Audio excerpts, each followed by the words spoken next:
Welcome to the Compliance 911 Show, a no-nonsense podcast discussing hot topics for today's busy compliance professional. It's everything you wanted to know about regulatory compliance, but we're afraid to ask. And now, here are your hosts, Dean Stockford of M&M Consulting and Len Suzio of GeoData Vision.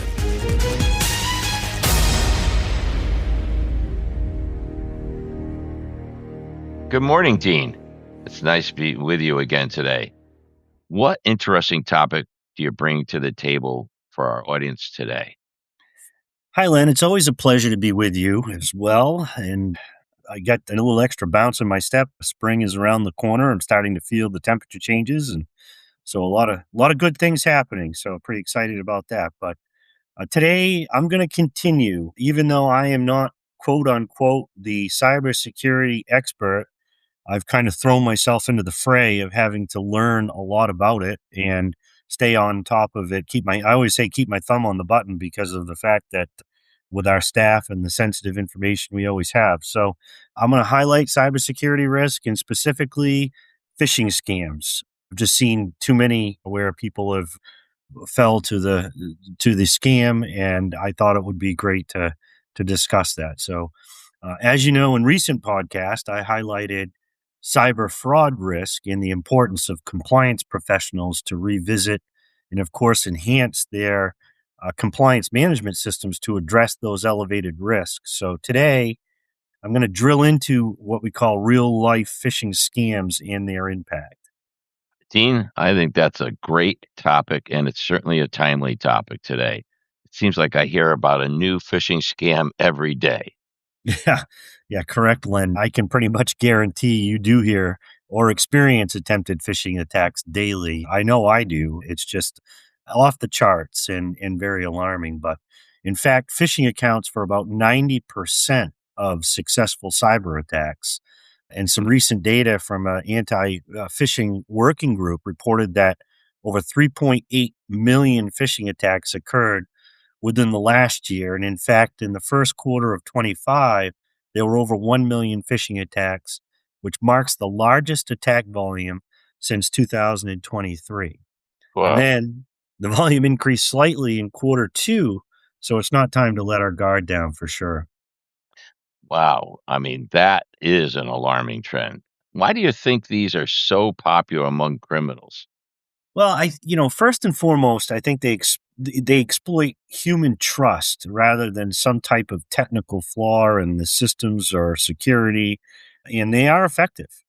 From very convincing emails and messages to fake Wi-Fi networks designed to steal sensitive data, attackers are constantly refining their tactics. I kind of joke about it, but I always said we should probably hire a criminal, that specializes in this and try to head it off in advance. But the evolving landscape in 25 includes renewed tactics, emerging attack techniques, and making all of us just more susceptible for these threats for sure.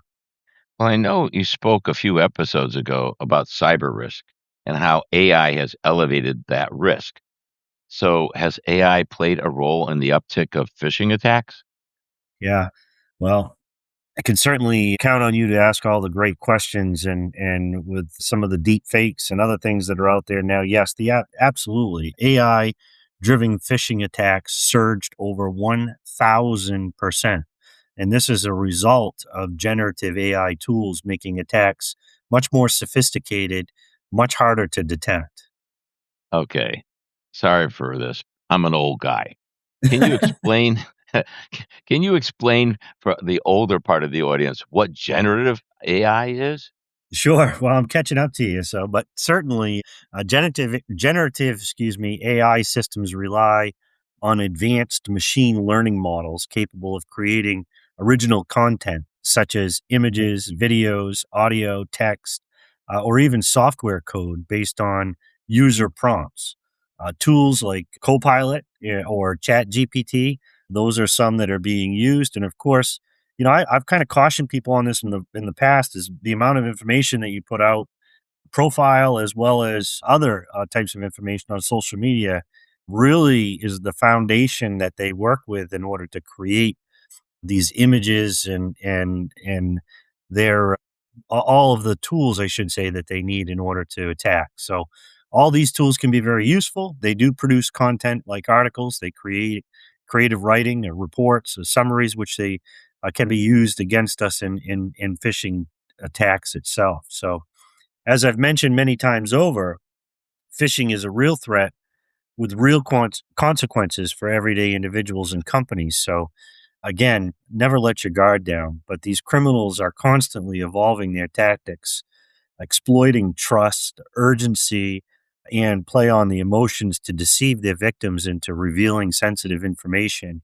or the transferring of funds. Therefore, it's critical for enhanced training on real life incidents that will assist in underscoring why vigilance really, really matters in this case. I agree that training is an absolute must, as you can never have too much training, in my opinion. But can you provide some examples of real phishing attacks? Yeah, I have a few, and of course they're substantial, and you can find them online. But I started to build a database a little over a year ago or so with the help of our IT provider, Main Technology Group, who's excellent in providing tremendous resources to us and newsletters and other things. So, phishing attacks are certainly important. So, I thought that perhaps if I started to build a little bit of a database to see some trends of what was happening, that would be beneficial in our training. But I cannot emphasize enough the need for ongoing training. I can only provide a few examples because we will be here all day. And as we know, we try to keep these things pointed and brief. But the three examples I'm sharing actually come from that recent newsletter from our IT provider, as I mentioned. They use them for training of our staff as well.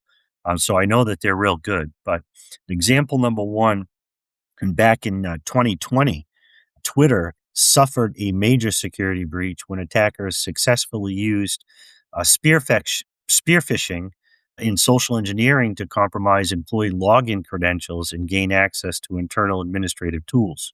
Once inside Twitter's internal systems, the hackers used the stolen access to take control of about 130 high profile Twitter accounts, including those of celebrities, politicians, and major brands. So, Hmm. as you can see, they were able to breach the security and get in and really create some havoc.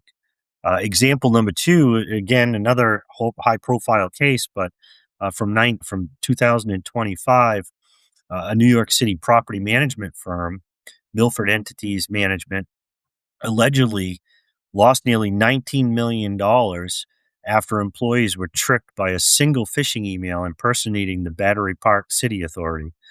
And the fraudulent message convinced staff to transfer large ground lease and tax payments into a bogus bank account, prompting a multi agency investigation by the Department of Homeland Security. I always say, you got to pause. If it doesn't pass a sniff test, it's kind of like, why would somebody be asking for this? Usually is the first question. So I would treat everything as though it is a phishing scam, and then work your way out from that point forward. But in the last example I have in Beaver County, Pennsylvania, a woman lost $87,000 after falling for a phishing scam that began with a fake Apple security alert on her computer. The pop up prompted her to call a phone number where the scammers were posing as Apple support, claimed her computer and bank accounts were compromised. This is very common. And they convinced her to withdraw large sums of cash and actually deposit the money into a Bitcoin ATM. Again, another red flag. And we just have to be careful of these types of phishing scams because they're pretty sophisticated for sure. Wow, and that's pretty scary as far as I'm concerned. I can certainly see why training is critical. What can you do? What can you share with the audience that might help offset or mitigate this risk? What kind of mitigation strategies do you recommend, Dean? Well, certainly, I can name a few. Training is very important, so you can't emphasize that enough.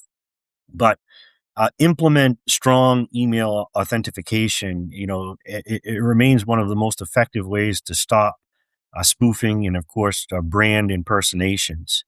Adopt advanced email filtering and technical safeguards. I mean, many organizations need layered technical defenses beyond just their traditional spam filters and perimeter. AI enhanced detection and behavioral based security, because cyber criminals are using AI to create hyper personalized and highly convincing phishing campaigns. So our defenders must adapt to that. And of course, they can use AI as well to assist them in some of their security efforts. It goes without saying, of course, and everybody should have this, but MFA, the multi-factor authentication, it remains a must-have, and though not sufficient on its own, very, very important. And again, these are just a few mitigation steps. There are many, and I would not, if I was, well, in any role, not just a cyber role within your organization, I would make sure that I bring myself up to speed on what the latest and greatest phishing attacks are. But institutions really need to understand what their risk profile is, and they have to apply mitigating strategies and try to reduce the risk of an attack as best they possibly can. Well, Dean, this has been a great discussion about a scary topic, in my opinion. Yeah. I want to thank you on behalf of the audience, and we do hope that the audience did enjoy today's podcast and learn something of value from it. This is Len Suzio from Geodata Vision. And this is Dean Stockford from M&M Consulting saying thank you for listening to today's podcast. And please let us know of any topics you'd like to hear in future episodes. Thanks for listening to the Compliance 911 Show. If you like the podcast, be sure to subscribe so you don't miss an episode. While you're at it, please give us a like and review to help others find the show. As always, links are in the show notes, and you can always find us online at compliance911show.com. Follow M&M Consulting and Geodata Vision on LinkedIn for all the latest news and information on compliance hot topics.